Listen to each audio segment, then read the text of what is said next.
Fala pessoal, Giovanni Roncalli, presidente da CBTT e da ITSA. Dá uma pesquisada, o que é isso, é tudo por nós. Hoje eu estou aqui como apresentador, vou entrevistar uma pessoa que tem batalhado muito por nosso esporte aqui no município de Maceió. E por que eu estou fazendo isso? Você deve estar se perguntando, rapaz, o Giovanni agora fazendo entrevista a pessoas que são políticos. Cara, eu preciso te alertar da importância de você eleger pessoas que não bastam ser de direita, elas precisam ser armamentistas, elas precisam ser simpatizantes e, melhor ainda, praticantes do nosso esporte. Ou você faz isso, ou você vai atrapalhar uma eleição presidencial que vai chegar em breve, e isso pode nos dar prejuízo como está dando. A gente terminou elegendo o predador da nossa categoria. E a gente precisa de pessoas que são simpatizantes à nossa causa. E quem é a figura mais importante política em uma eleição presidencial? É o vereador. É ele quem forma bases políticas que vão ajudar um presidente a se eleger. Mas muito mais do que isso, como a gente já mostrou, inclusive não fui eu quem disse, foi o próprio STF, através da súmula vinculante número 38, coincidência, né? A súmula vinculante 38 determina que é competência da Câmara Municipal legislar sobre localização e horário de funcionamento de empresas. Raciocine.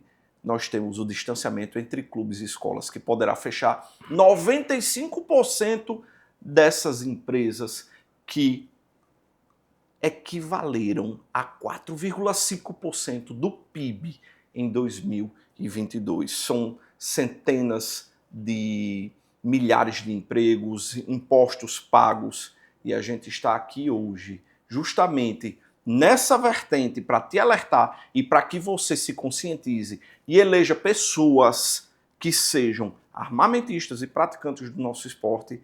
Eu estou aqui entrevistando o nosso amigo Eduardo Canuto. Eduardo Canuto já é uma pessoa conhecida, uma figura já do esporte. Você, inclusive, quando a gente fala de esporte, não há pessoa mais adequada para se tratar disso, porque a sua bandeira é o esporte. Mas o que as pessoas não sabem é que você pratica o esporte que trouxe a primeira medalha olímpica ao Brasil. É ou não é, meu irmão? Se apresente para quem ainda não te conhece, que eu não acredito que exista uma pessoa que não te conheça, mas é possível que tenha. Na verdade, meu nome é José Eduardo Arcioli Canuto. Sou fruto de uma família acadêmica. Meus pais eram dentistas, minha mãe também, além de dentista, era professora. Sou filho de uma família de 9 irmãos. O mais novo é a Betânia, a mais nova, e o mais velho é o Márcio Canuto, um repórter conhecidíssimo. Parte da minha família, ou a grande maioria, também é da vida acadêmica. E eu, assim, casei muito cedo, fui atleta profissional, pude, e é talvez um dos maiores orgulhos, né? Nesse casamento tenho 5 filhos, 7º neto, 8º neto vindo aí, e eu fui atleta profissional. Fui atleta de kickboxing, tive a oportunidade de representar meu estado, de representar o Brasil em diversos lugares do mundo e conquistar esse título mundial. Isso me desencadeou para que nós pudéssemos, além do conhecimento, a gente ser, quando finalizamos uma atividade profissional, né, a gente passou a ser gestor. Nós construímos a primeira Secretaria de Esporte do Estado de Alagoas, a Secretaria Estadual. A partir daí a gente começou a dinamizar políticas públicas envolvendo o esporte como instrumento extremamente complexo, porque a gente tem as crianças e nas crianças a gente tem diversas atribuições como política pública, que é o desporto educacional, o desporto de participação, o desporto de inclusão, até a atividade lúdica. Você pega os atletas com deficiência, você imagina, Roncalli, o que é o cara competir, o cara sem um braço, sem uma perna, deficiente visual, deficiente auditivo, com alguma deficiência mental. Então veja o quão complexo é a prática do desporto. E a possibilidade, através de políticas públicas, a gente trabalhar com os idosos. Então essa dinâmica da visibilidade que eu tive como atleta, né? Recebi um prêmio na época como atleta da década do Estado, e depois de gestor que construiu a Secretaria de Esporte, na época governo Ronaldo Lessa, isso me deu a visibilidade que terminou. Eu não sei se a minha família entende dessa forma, mas o único político da família. Isso me levou para ser vereador e eu me lembro, essas palavras foram muito importantes na minha decisão, é que o governador próximo de sair disse: Canuto, saia candidato a vereador. Eu disse: governador, nossa família não tem essa tradição. Ele disse: eu estou saindo, deixa de ser governador. Sim. Se nós não lançarmos uma pessoa com a bandeira do esporte, todo esse trabalho que foi feito de políticas públicas, eles acabarão. E aí convencer a minha família talvez foi o mais difícil. E na época eu me lembro, numa reunião com a minha família, o Márcio me disse: olha, eu gostaria de dar o meu posicionamento. Eu, durante 30 anos, eu realmente não aceitei a atividade política. Márcio é indiscutivelmente mais conhecido de todos. Não existe nenhum político na mais, minha família, nenhum, único. E o Márcio disse que existiu. Porém, ele disse: eu tinha um microfone apenas. Você tem a bandeira do esporte. Eu até me emociono ainda hoje. Porque a gente, dentro de um ringue, sou eu, Deus e toda a minha preparação. E todo o apoio da minha família, e todo o apoio do meu Estado. No entanto, políticas públicas, elas são muito complicadas, porque você tem que mexer com a unanimidade, que é impossível, de um segmento tão forte. Então, a gente tem esse trabalho que é dinamizado até hoje. Nós estamos hoje no 5º mandato, sou pré-candidato a vereador, tentei por 2 vezes ser deputado federal, fiquei na primeira suplência na primeira e na segunda suplência na segunda. E que a gente cria a expectativa de um trabalho consolidado em Maceió, com diversas crianças, com diversos deficientes, com diversos idosos, com meninas vulneráveis sexualmente, com IUP, que são institutos de longa permanência do idoso, trabalhos com idosos. Então a gente percebeu que poderia ampliar esse trabalho para o Estado, mas infelizmente não fomos entendidos dessa forma. Eu mantenho como vereador, mantenho esses projetos. E, naturalmente, defendendo aquelas bandeiras que são pautas nossas, não é, como você disse, só de direita. Eu acho que são pautas conservadoras que a gente tem que ter. E armamento é uma delas. Eu acho que é uma das primeiras importantes, é você ter dentro da sua própria casa o direito de defesa. Coisas que tentam nos saciar, né? Eduardo, é preciso que as pessoas saibam que a gente foi diligenciar um projeto de lei para afastar a situação do distanciamento entre clubes e escolas. Uma situação que, inclusive, para mim é absurda. Tamanha perseguição hoje que nosso esporte sofre. E viola o direito adquirido, porque imagine o Exército, o Estado te dá uma autorização e de repente diz: agora essa autorização não vale mais, mesmo estando dentro da validade. Viola o direito adquirido, viola o ato jurídico perfeito, que a Constituição diz que é imutável. E de repente todos nós nos vimos com a obrigação de pegar uma estrutura como essa daqui, que parece do tamanho de um templo da Universal. Eu colocaria numa caminhonete e teria que afastar de uma escola, como se a gente fosse bandido, como se a gente fosse marginal. E eu precisei de um grande apoio lá na Câmara, e é preciso que as pessoas saibam disso, que eu recebi apoio irrestrito da sua pessoa. Eu podia ligar de manhã, de tarde, de noite, não tinha tempo ruim. Se fosse 10 horas da noite, o Eduardo aqui respondia, não se irritava comigo. E quando eu digo não se irritava, é porque, Eduardo, eu espero até que você entenda o porquê eu estava tão contundente nessa diligência. A nossa vida está todinha aqui dentro desse clube. Nós estamos sendo hoje perseguidos, estamos sendo tratados como se a gente fosse bandido. E eu sou só um gerador de emprego, sou só um local que cuida de um esporte. Você imagine, só para você ter ideia do momento em que a gente vive, eu queria saber o que é que você acha sobre isso. Imagine você ir jogar bola e agora todo campo de futebol vai ter que ser afastado de uma escola 1000 metros. Eu acho até pior, eu acho que eles querem tirar a bola. Imagine também, você é praticante de futebol, você agora vai ter que ir a cada ano 20 vezes com cada chuteira que você tiver participar dos campeonatos. Quantos gols fez? Você vai ser obrigado a pegar suas chuteiras. Não, você tem 5 chuteiras, você vai ter que competir com as 5 chuteiras 20 vezes ao ano. Cara, o que é isso que a gente está vivendo? Você já viu um esporte ser tão perseguido dessa forma? Eu lhe digo com muita seriedade que hoje nós vemos um problema maior no Brasil. Chama-se segurança jurídica. A gente não pode fazer leis, entra outro governo e mudam as leis. Segundo é esporte, é modalidade esportiva. Terceiro grau, rigoroso. Né? Os graus que são extremamente rigorosos de você ter uma estrutura como essa, ela nos permite a segurança. O que você falou. Então, assim, não existe. Você vai botar tudo isso numa caminhonete. Eu acho que, infelizmente, todo o processo brasileiro hoje, político e jurídico, está polarizado. O que é de direita e o que é de esquerda. É o nosso CSRB de forma, Sim. naturalmente, falando uma comparação mais simples. Eu abomino esse tipo de perseguição. Eu acho, e se de fato é direito da comunidade, no caso específico, da Câmara Municipal de Maceió, está claro, está na lei, na resolução que você apresentou.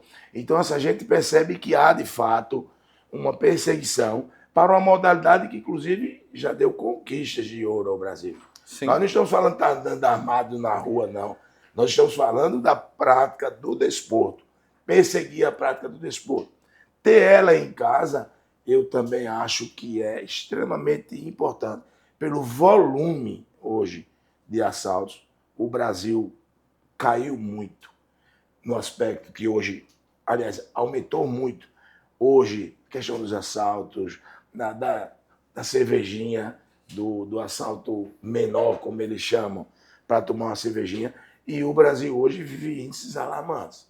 Eu acho que o cidadão de bem está armado. Aí você chega a ver imagens da Maré com um fuzil, com a AK-47, na cara de todo mundo. E tá tudo bem. Tá tudo ótimo, tá tudo bem. Chega ao ponto de dizer que parte desses armamentos são dos CACs. Isso é uma covardia. Você tem todo um DNA do atleta CAC, de onde mora, quais são as armas, você tem tudo dele. Ah, você tem alguém que de fato pode ter feito? Pode, nós temos padres que são, não vamos falar, religiosos. Existe laranja podre em todo local. Em tudo, não seria diferente. Agora nos é CACs muito pequeno. é 0,1%. 0, alguma coisa, isso é verdade. Então, assim, eu acho isso, de fato, uma perseguição a um modelo que deu certo. Você falou 4,5% do PIB. Nós somos fortes. Não existe. E nós somos fortes em meio a tanta instabilidade jurídica e política aqui no Brasil. Porque eu vou te dizer uma coisa. Eu falei com várias empresas na SHOT Show em Las Vegas. Por que vocês não se instalam no Brasil? Por que você não empreende no Brasil? A empresa diz, olha, para eu colocar uma fábrica no Brasil, eu só vou ter o retorno daqui a 15, 20 anos. E o Brasil é assim. Daqui a 15, 20 anos, teoricamente, já vai ter mudado. Não existe estabilidade, como é no caso, por exemplo, da Argentina, que entra a esquerda, entra a direita, mas ninguém toca no esporte.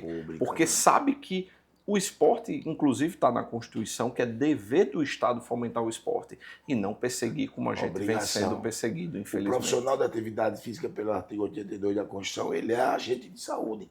Olha só. Então você imagina como nós ficamos vulneráveis, né? Assim, veja o momento fiscal que nós estamos passando, veja os contingenciamentos de recursos. Sim. Na época de Bolsonaro, isso era alarmante, as coisas eram assim, extremamente terríveis no aspecto. Sim.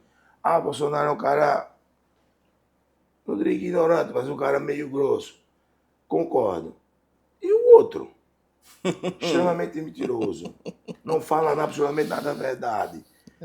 Apoiam regimes ditatoriais. Está aí o que está sendo posto pela mídia. Né? Até os que defendem estão com dificuldade de se defender.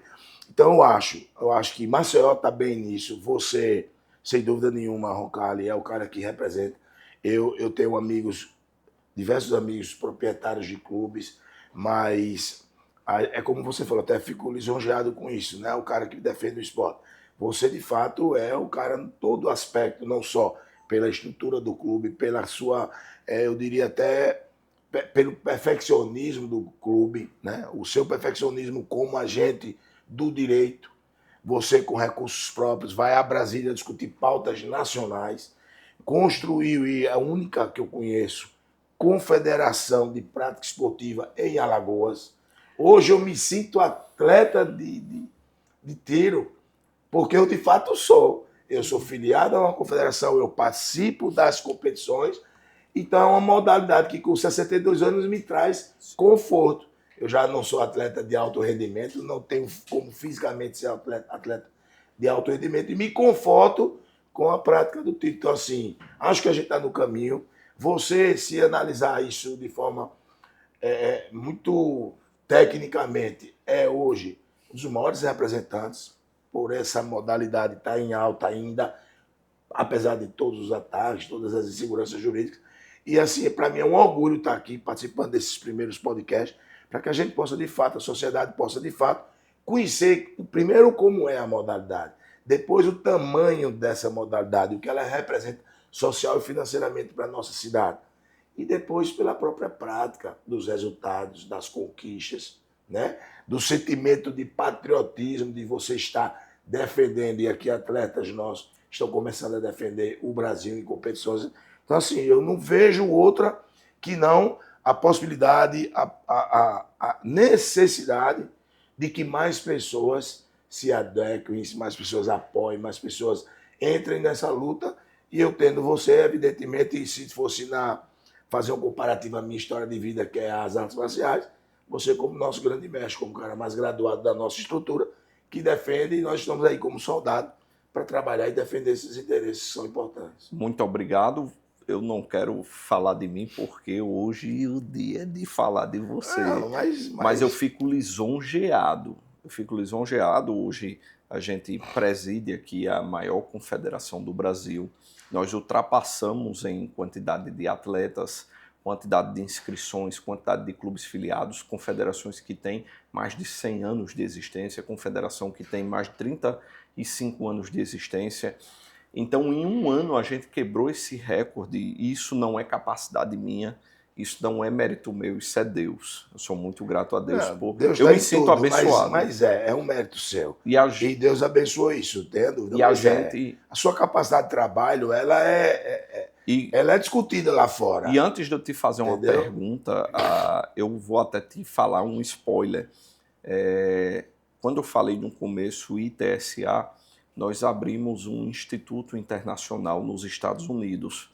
Eu estou divulgando agora porque o registro Quando foi você aprovado. disse, vai lá e veja o que é por nós, eu já ia fazer. É tudo por nós. Então agora eu vou estar presidindo também esse Instituto Internacional para regulamentar o esporte do tiro tático em todo o mundo. Eu vou receber as diretrizes para saber como é que isso vai acontecer, porque é tudo muito novo para mim. Mas é tudo com permissão de Deus. Sim, agora deixa eu te falar um negócio. Você pratica o esporte do tiro. Você está aqui sempre no clube de tiro. Quando eu olho, ó, o Eduardo ali. E é um cara que não vem para cá, não é nem para falar comigo não, viu? É para atirar. O cara é preocupado aqui em manter a sua mira aprumada. Você vindo praticar o esporte do tiro, que você é um cara que anda em todos os esportes, porque essa é a sua pauta. E no esporte do tiro, aqui você vê um ambiente violento, você vê um ambiente que não dá para o cara trazer a esposa, ou a família, ou os filhos. O que é o ambiente do esporte do tiro? É diferente dos outros esportes? É diferente, mas muito melhor. Por que eu estou dizendo isso? Porque aqui você se ambienta, você vem com a esposa, aqui você tem atrações musicais, aqui você tem pessoas extremamente sérias, responsáveis, com a vida toda no seu computador. Primeiro pelas exigências legais, depois pelo critério de organização que a Roncalli tem. Então, assim, eu vou dizer uma coisa na sua vida. Eu tinha 3 sonhos na minha vida. Ou ser atleta profissional, ou ser militar, ou ser roqueiro. E aqui eu consigo juntar os 3. Eu me sinto militar quando estou atirando pela história que eu tenho com as Forças Armadas, com o Exército Brasileiro. São fundamentais. Roncalli, eu servi o Exército há 42 anos. Fonhada. Há 42. O presidente era um general. Era general. Figueiredo. Os treinamentos de hoje, eu me lembro de tudo. Eu pego oficiais superiores e digo, se lembra do que é de Sinapá? Aí o tic e o teco ficou arengando, distância, direção, situação, natureza e particularidade. Eu me lembro como montava a arma, como desmontava as MAG 762, os canhões sem recuo, o morteiro 81, como funcionava tudo. Aquilo para mim era mágico. E era de patriotismo. Fato é. De Não, fato então. é. E o Então eu Figueiredo era cabo resgato macho, isso viu? 40 anos depois, aqui, Sim. atirando, usando as armas. Não me sinto soldado, não me sinto um homem que vai andar armado na Mas rua, é uma nostalgia. muito pelo contrário. Sim, mas eu me sinto, como é que eu diria? Como se atleta fosse. Eu aqui, com 62 anos, eu me sinto atleta, eu pratico. E é um dever uma coisa cívico. extremamente segura. É um dever cívico Saio também. com ela desarmada, até porque não pode, dentro da caixinha box, guardo na minha casa, quando compro munição toda ela registrada, vocês fazem questão de emitir nota, a gente, porque a Code manda para o Exército Brasileiro. Eu não sei por que essa perseguição. Se todas, quando eu digo a mais organizada, de fato, porque eu digo tem um cenário, uma quadra extremamente perfeita. Sim. Você vai para a comunidade, você encontra quadras sem rede, sem tabela, sem bola, entendeu? Então, se você fizer uma analogia, hoje das modalidades esportivas é a mais organizada e a mais exigida. É, porque a gente anda numa linha tão fina que se escorregar cai e não tem mais volta. Eduardo, qual a importância de um vereador, da eleição de um vereador em relação a uma eleição presidencial? Quando o presidente vai se candidatar, ele precisa dessas bases.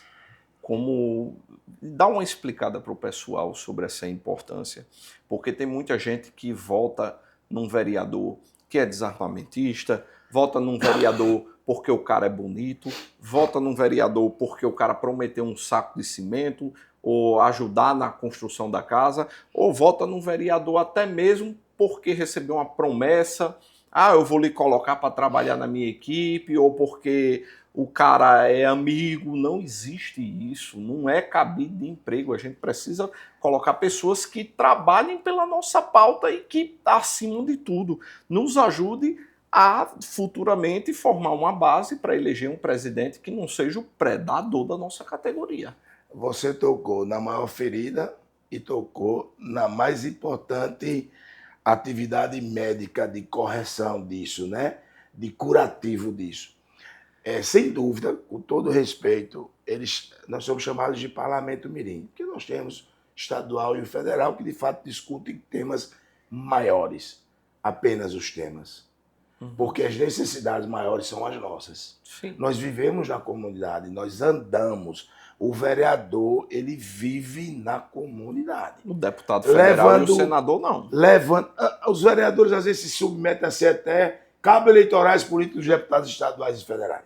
Sim. Por isso chama Parlamento Mirim. Eu digo muito mais, menos pela importância, mas muito mais pelas vezes até subserviência política de graus que não deveriam existir. Não deveria. No meu caso, ou no caso da grande maioria, a gente vive na comunidade, na conversa com a dona Maria, com o seu João, a gente vê o buraco, a gente liga para a prefeitura, além de, naturalmente, constitucionalmente, nós temos os que fiscalizam o executivo. Então, assim, melhorou muito, crescemos muito, e isso eu vou falar com muita propriedade. Muitos talvez não gostem. Os vereadores, por incrível que pareça, eles evoluíram, eles perceberam que ali, de fato, ele pode mudar a sua cidade. Os eleitores passaram a ter um pouco mais de dificuldade. Com essa polarização política, com as redes sociais, muitas vezes influencers, apenas influencers, diferentemente que você é influencer de uma causa, de um segmento, de um esporte centenário, milenar, né? Mas centenário com certeza absoluta. Você defende esse segmento. Hoje você pega uma pessoa, talvez você não goste do exemplo que eu vou dar, mas bota o boné do MST, um celular e um girimum aqui, ainda tira onda pela picanha. E esse cara ganha seguidores. Então você tem um trabalho com diversas crianças, e eu vou dizer que esse somos nós, trabalho com diversas crianças, desde o desporto, participação educacional, lúdico, de toda uma atividade inclusiva. Você trabalha com deficiência, você trabalha com desporto para com idosos, você trabalha com meninas vulneráveis, você trabalha com atividade física para idosos. e parece que você não fez muita coisa. Eu já entendi o que você quer dizer. A sociedade hoje ela não tem eleitores, É porque ela você tem não seguidores. lacra. É porque você não lacra. Você é que nem eu, você quer resultado. Você acertou Você busca pelo resultado. Você deu busca um show resultado. agora. Quando Que você isso que disse que você importa. não lacra. Mas você não lacra. Uma Sabe pessoa o que é chegou pra lacrar? mim, sabe o que disse? É você chegar lá e tirar foto com o produto dos outros, com as coisas que os outros fez, ou Não fingindo, faço, isso eu ou não fingindo que a coisa tá feita. Eu achei engraçado. Aí lacra. O Cascanuto, você foi atleta campeão do mundo, você foi o primeiro secretário, você é vereador com 5 mandatos. É por isso que você tá Tem aqui. um programa de televisão há 19 anos que fomenta o desporto. Você só tem 20 mil seguidores, 19 mil seguidores. Aí eu sim, mas como era a forma de ter mais seguidores? Por que você não vai pro TikTok e faz uma dancinha? Caramba, eu com 62 anos. E fazer dancinha no TikTok. Você Então, não assim, lacra. o eleitorado, ele, exatamente por essa insegurança que o Brasil vive, essa má qualidade na educação que tem hoje, a gente tem focado para que essa juventude hoje entenda que as redes sociais são muito mais importantes que qualquer livro. Isso não é verdade. É né? complicado. Então, é luta, sabe? Eu já pensei, não vou mentir em parar, mas quando eu olho para trás, como ficam nossas crianças, como ficam nossos trabalhos que eles desenvolvem com atividade com deficiência. Ou seja, hoje o vereador tem melhor condição de ajudar as instituições. Nós temos hoje quase 2 milhões de reais por ano em emendas parlamentares. A gente pega essas emendas e manda para todas as instituições que têm utilidade pública, desenvolvem projeto. Então, há uma capacidade hoje melhor de atuação do vereador. A gente precisa criar esse sincronismo com o eleitor para que eles comecem a entender o papel de fato dos vereadores, como você disse. É extremamente importante, inclusive na eleição presidencial, porque somos nós que estamos na comunidade. É por isso que você está aqui hoje sendo entrevistado, porque você não é um lacrador, você é um cara do resultado. Obrigado. Todas as vezes que eu falei com você, vamos diligenciar nossa pauta, vamos ver em qual gabinete está, você nunca esteve interessado em aparecer em cima disso. Você simplesmente quis resultado. Giovanni, eu vou falar, vamos ver onde está. Você sempre buscou resultado. É por isso que eu digo a você, se você é um eleitor aqui de Maceió, a gente precisa desse cara lá, para que a gente possa diligenciar a nossa pauta e pensar também futuramente numa eleição presidencial. Ele é uma das pessoas que lutaram efetivamente pelo nosso esporte. Cuidado com a lacração, porque a gente não precisa de lacração, a gente precisa de pessoas que produzam resultado, e eu estou aqui para mostrar que ele é um dos que foram um braço direito aqui da nossa luta. Eu sou muito grato pela por aceitar. Se você não é eleitor de Maceió, meu irmão, procure pessoas desse naipe no seu município, porque a gente está falando aqui para quase 200 mil inscritos no YouTube. Você falou de 20 mil pessoas, eu estou no Shadowban, no Instagram. O Instagram só vai te beneficiar se você for rebolar. E como a gente não é disso, a gente fica nos 20 mil. No YouTube, graças a Deus, também não faço questão. No YouTube nós estamos falando para quase 200 mil inscritos. Muitas pessoas, não só do Brasil, mas de fora do Brasil. No seu município, procure pessoas desse naipe, que não seja da lacração, mas sim do resultado. Se despeça, meu irmão, porque eu vou dizer, foi um podcast muito bacana. Foi uma honra você ter aceitado participar. Foi uma conversa espontânea aqui, que a gente até ultrapassou o limite do podcast. Tenho certeza que o pessoal entendeu, porque foi muito bacana a conversa com você. Carlos, quem tem que agradecer sou eu, de verdade. Primeiro, por esse trabalho que você desenvolve. Até o podcast é com excelência, né? E a gente se sente confortável quando, naquele momento, hoje você é atleta dessa modalidade e tem essa representação, que talvez eu não tenha tido nas outras modalidades que eu participei, porque o desporto amador, ele tem que ser amador. No espírito olímpico, no sangrar, no suar, mas a gestão ela tem que ser profissional. Então hoje eu pratico uma modalidade que sou amador, mas com uma condução extremamente profissional. Então para mim é um orgulho estar aqui com você. Eu sei do que você representa nacionalmente, as suas opiniões, as suas discussões jurídicas, sempre respeitadas por grandes juristas no Brasil inteiro. Então, assim, Quem tem que agradecer sou eu. Eu sou apenas um cidadão que admira o seu trabalho, Obrigado. que tem responsabilidade com a minha comunidade, tenho responsabilidade com a minha família, com Deus, naturalmente, e com o meu país. Perfeito, muito obrigado. Deus abençoe a todos vocês.